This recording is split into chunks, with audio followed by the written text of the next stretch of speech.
اعوذ باللہ من الشیطان الرجیم بسم اللہ الرحمن الرحیم لتجدن اشد الناس عداوة للذین آمنوا اليہود والذین اشرکوا ولتجدن اقربهم مودة للذین آمنوا الذین قالوا انا نصارى ذلك بأن منهم قسيسين ورهبانا وأنهم لا يستكبرون آمنت بالله صدق الله العظيم لتجدن أشد الناس عداوة تم ضرور اس بات کو پاؤ گے لوگوں میں زیادہ دشمن للذین آمنوا ان کے لیے کہ جو ایمان لائے الیہود والذین اشرکوا یہودی اور مشرک ولتجدن اقربہم اور تم ضرور پاؤ گے ان کے یعنی ایمان والوں کے زیادہ قریب مودت میں یعنی دوستی میں للذین آمنوا ان لوگوں کے لیے جو ایمان لائے الذین قالوا انا نصارى وہ لوگ جو یہ کہتے ہیں کہ ہم نصارہ ہیں یعنی نصرانی ہیں ذالک بأن منہم یہ اس وجہ سے کہ ان میں قسیسین بہت سے علم دوست عالم ورہبانا اور بہت سے تارک الدنیا درویش موجود ہیں وانہم لا یستکبرون اور وہ لوگ تکبر نہیں کرتے ہیں۔ یہاں اس حقیقت کو واضح فرمایا گیا کہ لوگوں میں سے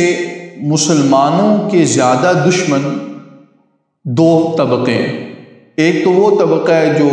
یہودی کہلاتا ہے اور دوسرا وہ طبقہ ہے جو کھلم کھلا شرک کرتا ہے۔ ان کے مقابلے میں وہ لوگ جو اپنے آپ کو نصرانی کہتے ہیں یا عیسائی کہتے ہیں وہ مسلمانوں سے اپنے آپ کو زیادہ قریب محسوس کرتے ہیں، وہ مسلمانوں سے دوستی میں قریب تر ہیں۔ اور یہ کس وجہ سے ہے؟ یہ اس وجہ سے ہے کہ ان میں عیسائیوں میں نصرانیوں میں ان کے ایسے علماء موجود ہیں جو علم کی قدردانی کرنے والے ہیں، علم دوست ہیں اور ان کے اندر دنیا کی بے رغبتی ہے، دنیا کے حریص نہیں ہیں، اور تیسری بات یہ کہ وہ تکبر نہیں کرتے ہیں۔ اب یہاں بڑی اہم حقیقتوں کو کھولا گیا ہے۔ اگر ہم حضور سرکار دو عالم صلی اللہ علیہ وسلم کے دور میں بھی دیکھیں تو آپ صلی اللہ علیہ وسلم کے دور میں بھی جو زیادہ نقصان پہنچانے والے اور مسلمانوں کی جڑیں کاٹنے والے وہ یہ دو طبقے نظر آتے ہیں۔ ایک مشرکوں کا جو آپ صلی اللہ علیہ وسلم کی دعوت کے اولین مخاطب تھے یعنی جہاں سے ابتدا ہوئی، اور دوسرا یہودی جو اکثر و بیشتر مدینہ طیبہ کے آس پاس میں رہتے تھے۔ ان کے مقابلے میں عیسائیوں کو اگر دیکھا جائے تو اگرچہ سیرت کی جو ہم اگر پڑھیں سیرت طیبہ کو تو اس میں معلوم ہوتا ہے کہ عیسائی بھی مسلمانوں کے مقابلے میں آئے یا مسلمانوں کے در پہ آزار ہوئے، لیکن یہود کے اور مشرکوں کے مقابلے میں بہت کم۔ بلکہ اگر ہم دیکھیں کہ حضور نبی کریم سرکار دو عالم صلی اللہ علیہ وسلم کے صحابہ کرام نے جو پہلی ہجرت فرمائی تھی جس کو ہجرت حبشہ کہا جاتا ہے، حبشہ کا بادشاہ اس وقت نجاشی تھا اور وہاں کا مذہب عیسائی تھا، یہ عیسائی مذہب کا پیروکار تھا، تو اس نے مسلمانوں کو ویلکم کیا اور ان کو پناہ بھی دی اور ان کی بات کو اور ان کے موقف کو بھی توجہ سے سنا۔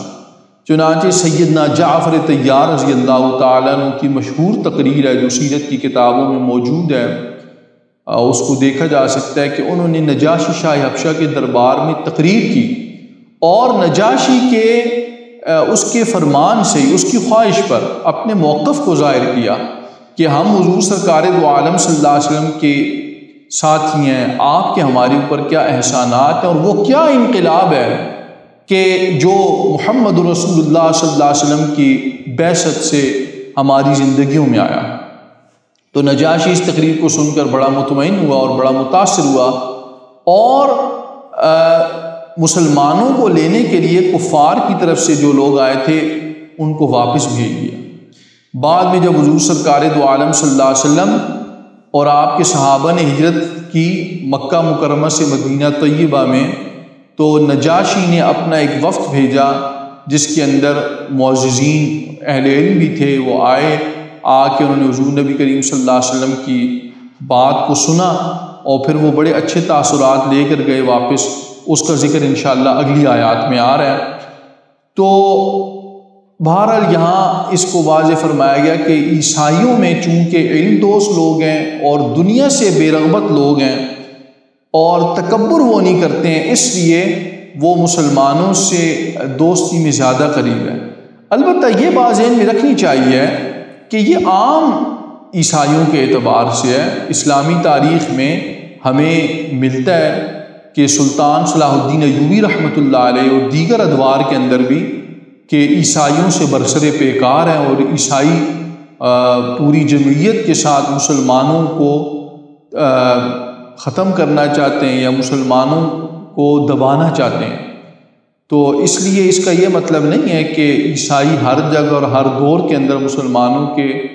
ہمدرد ہی ہوں گے، البتہ عام عیسائیوں کے اعتبار سے ایسا ہی ہے۔ اور وہ صفت کیا ہے ان میں کہ ایک تو علم کی قدردان ہے ان میں سے بہت سے لوگ، اور دوسرا دنیا سے بے رغبتی، کیونکہ دنیا کی جو بے رغبتی نا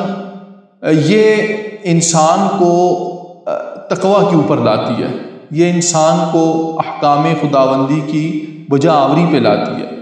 اسی لیے فرمایا کہ دنیا کی محبت ہر خطا کی جڑ ہے، حب الدنیا رأس کل خطیہ، دنیا کی محبت ہر خطا کی جڑ۔ تو جتنی دنیا کی محبت کم ہوگی اور اتنا ہی آخرت کی بھی فکر ہوتی ہے۔ اور تکبر نہ کرنا، چونکہ تکبر کی وجہ سے انسان حق کو قبول کرنے سے پیچھے رہ جاتا ہے۔ اللہ تعالی ہم سب کو ہر حال میں مسلمانوں کی کے ساتھیوں میں رکھ کر مسلمانوں کا مددگار بنائے۔ وآخر دعوانا ان الحمد للہ رب العالمین۔